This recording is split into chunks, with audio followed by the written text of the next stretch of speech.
என் அன்பு குழந்தையே, உன்னை தேடி வந்துள்ளேன். இன்றாவது முழுமையாக கேள். நீ என்னை காண வருவதற்கு முன்பு உன்னுடைய மனதில் தேவையில்லாத சில எண்ணங்கள் தோன்றியிருக்கும். அது ஏன் என்பதற்கான விடையை சொல்வதற்காக வந்திருக்கின்றேன். என்னை தரிசிக்க வரும் குழந்தைகளின் மனம் தெளிந்த நீரோடையை போன்று தெளிவானதாக இருக்க வேண்டும்.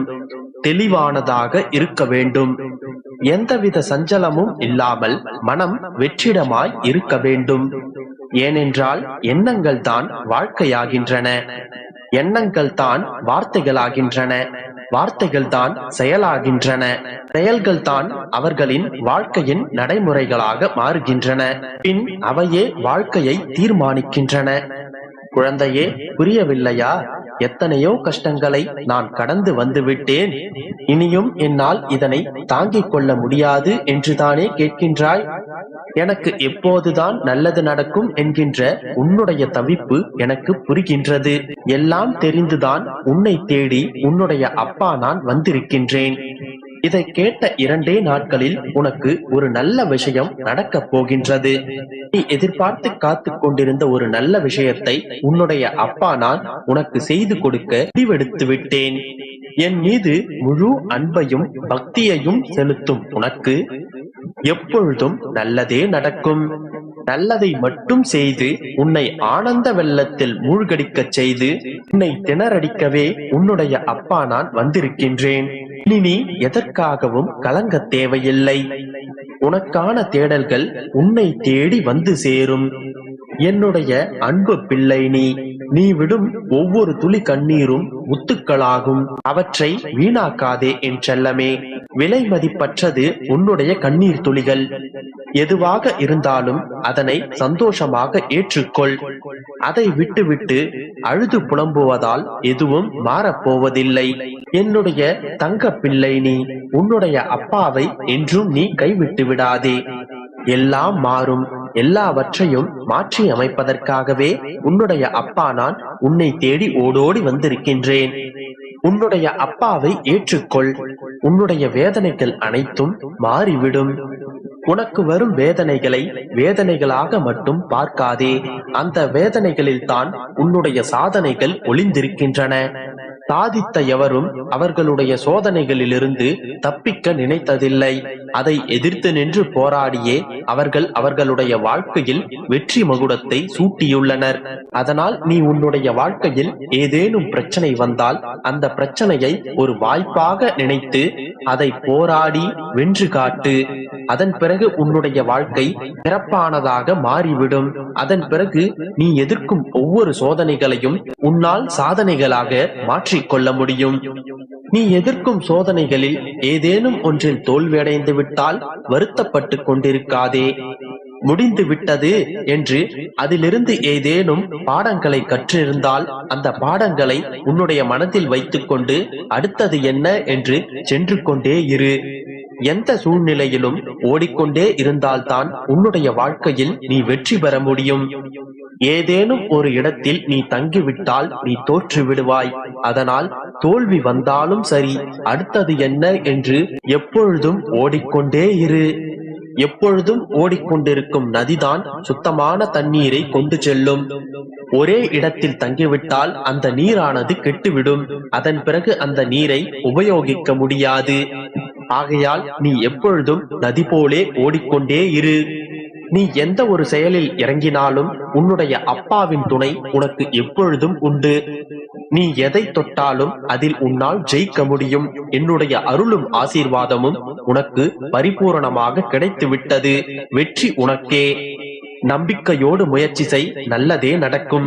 என் செல்லமே, உன்னுடைய வாழ்க்கையில் மங்களம் சூழும் நாள் இது.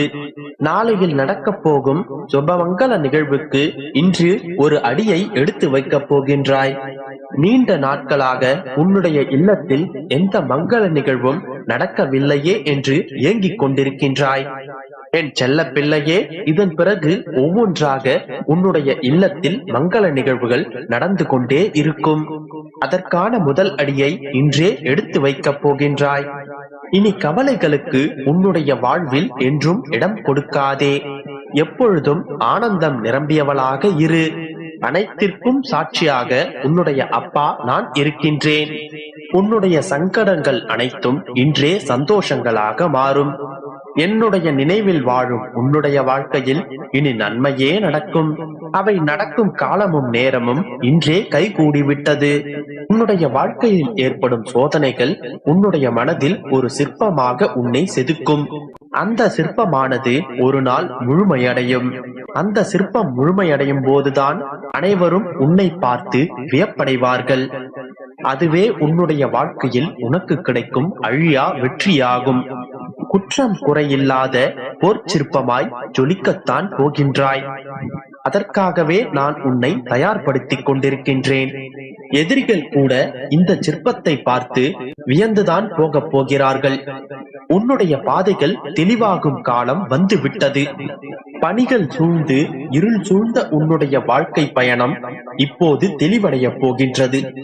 மனம் நொந்து போன விஷயங்கள் அனைத்தும் இனி நல்லதாகவே நன்மையாகவே நடக்கப் போகின்றது. இந்த நொடி பொழுதுதான் உண்மையான வாழ்க்கை ஆரம்பமாக போகின்றது. என் குழந்தையே, நல்லதையே நினை, நல்லதையே செய். என்றும் என்னுடைய துணை உனக்கு உண்டு. உன்னிடம் சொன்னபடியே உன்னுடைய வேலைகள் அனைத்தையும் முடித்துக் கொடுப்பதற்கு நான் தயாராகிவிட்டேன். அதற்கான அறிகுறிகளை நான் உனக்கு தெரிவித்துக் கொண்டுதான் வருகின்றேன். உன்னை நான் நேரில் சந்தித்தும் ஆசிகளையும் வழங்கிவிட்டேன். அதை நீயும் நிறைவாகவே பெற்றுக் கொண்டாய். இப்பொழுது சொல்கிறேன் கேள் என் செல்லமே. எதையெல்லாம் இழந்தாயோ அதைவிட அதிகமாக உனக்கு வந்து சேரப்போகின்றது. இதன் பிறகு உன்னுடைய வாழ்க்கையில் நீ அனைத்தையும் பெற்று சந்தோஷமாக முன்னேறி செல்ல போகின்றாய். அதற்கான நல்ல காலம் உனக்கு அருகில் வந்து கொண்டிருக்கின்றது. அதற்கான அறிகுறிகளை இனி நீ ஒவ்வொரு கணமும் அறிவாய். கூடிய விரைவில் நீ சற்றும் எதிர்பார்க்காத ஒரு நற்செய்தியை உன்னுடைய மனம் குளிர காண்பாய். நீ கேட்ட அனைத்தையும் கொடுத்து உன்னை நான் மன நிம்மதியோடு வாழ வைப்பேன். உன்னுடைய அப்பாவின் ஆசீர்வாதத்தை பெற்று என்றும் சந்தோஷமாகவே இரு. நான் என்றுமே உனக்கு பக்கபலமாக இருப்பேன். என் செல்லமே, என்றும் எதற்காகவும் யாரையும் சார்ந்திருக்காதே. எப்பொழுதும் தனித்து நின்று போராட கற்றுக்கொள். உன்னுடைய வாழ்க்கையில் எப்பொழுதும் யாரேனும் உனக்கு துணையாகவே இருந்து கொண்டே இருக்க வேண்டும் என்று நினைக்காதே. அது யாருக்கும் எப்பொழுதும் நடக்காது. அப்படி இருந்தால் உனக்கு பெரிய ஏமாற்றமும் துரோகமும் தான் கிடைக்கும். எந்த ஒரு கணத்திலும் யாரையும் சார்ந்திருக்காதே. அவர்கள் உன்னை ஒரு நாள் அவமானப்படுத்தி சென்று விடுவார்கள். அதனால் நீ சொந்த கால்களில் நிற்க பழகிக்கொள். நீ உன்னுடைய பெற்றோர்களை மட்டுமே சார்ந்திருக்க முடியும். அதுவும் ஒரு குறிப்பிட்ட காலத்திற்கு மட்டுமே. அவர்கள் ஒன்றும் சொல்லாமல் இருப்பர். அதன் பிறகு அவர்களும் உன்னை பாரமாகத்தான் நினைப்பார்கள். ஏனென்றால் அவர்களால் முடிந்த அளவிற்கு மட்டுமே உன்னை சுமப்பார்கள்.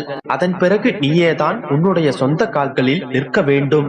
ஒரு குறிப்பிட்ட காலத்திற்கு பிறகு உன்னுடைய பெற்றோர்களையுமே நீதான் சுமக்க வேண்டும்.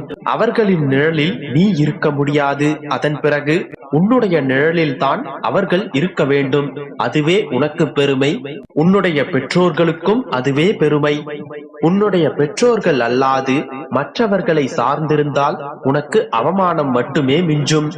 அப்படிப்பட்ட அவமானங்களை நீ பெறுவதற்கு முன்பாகவே அதிலிருந்து சுதாரித்துக் கொண்டு உன்னுடைய சொந்த காலில் நடக்க முயற்சி செய். அதற்கான தைரியமும்